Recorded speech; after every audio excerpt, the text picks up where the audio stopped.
Magandang umaga po sa ating lahat. Update po muna tayo dito sa binabantayan nating bagyong si Ada mula sa nilabas nating Tropical Cyclone Bulletin kaninang 5 a.m. Itong si Ada ay nananatili sa Tropical Depression category at huling namataan kaninang 4 a.m. sa layong 675 kilometers east ng Kasiguran, Aurora. May taglay na lakas na hangin na 55 kilometers per hour at pagbugso na umaabot ng 70 kilometers per hour. Ito'y kumikilos eastward sa bilis na 20 kilometers per hour. May kita natin dito sa ating satellite imagery, wala na masyadong kaulapan itong dalatong si Ada kaya hindi na rin tayo nakakakita ng mga pag-ulan dulot netong si Bagyong Ada sa inuwang parte ng ating bansa. Sa ngayon, umiiral ang northeast monsoon dito sa northern Luzon. Dulot neto, makakaranas ng maulap na papawirin na may mahihinang pag-ulan dito sa Cagayan Valley at Cordillera Administrative Region.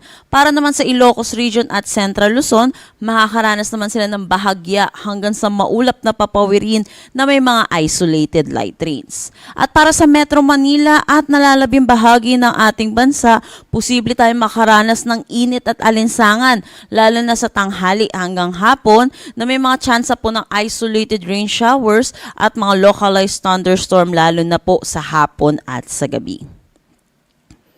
Para naman sa forecast track natin dito si Bagyong si Ada, bukas inaasahan natin hanggang umaga posible pa rin po siya isang ganap na tropical depression category. At pagdating po ng Wednesday ng hapon, ito po magda-downgrade na siya into a low pressure area at base na rin po dito sa ating track ay palayo na rin naman po ito ng kalupaan po natin.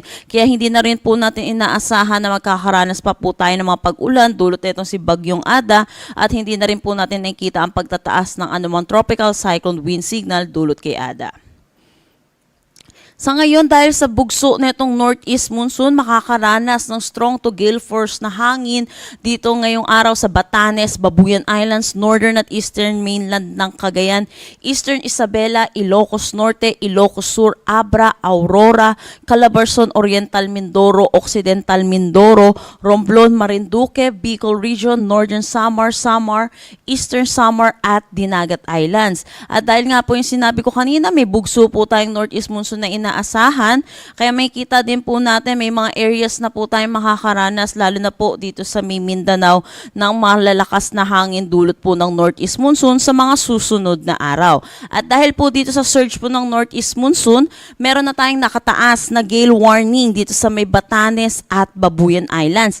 Pinapaalalahanan po natin mga kababayan po natin mangingisda at may mga sasakyan maliit pandagat, delikado po muna pumalaot dito at inaasahan po natin madadagdagan pa po yung areas natin na under ng gale warning habang meron po tayong surge ng northeast monsoon. At yan po muna ang latest nating update dito sa bagyong si Ada. Next update po natin ay mamayang 11 a.m. Para sa karagdagang impormasyon, bisitahin ang aming mga social media pages at ang aming website pag-asa.dost.gov.ph. At yan po muna ang latest dito sa Pag-asa Weather Forecasting Center. Chanel Dominguez po, magandang umaga.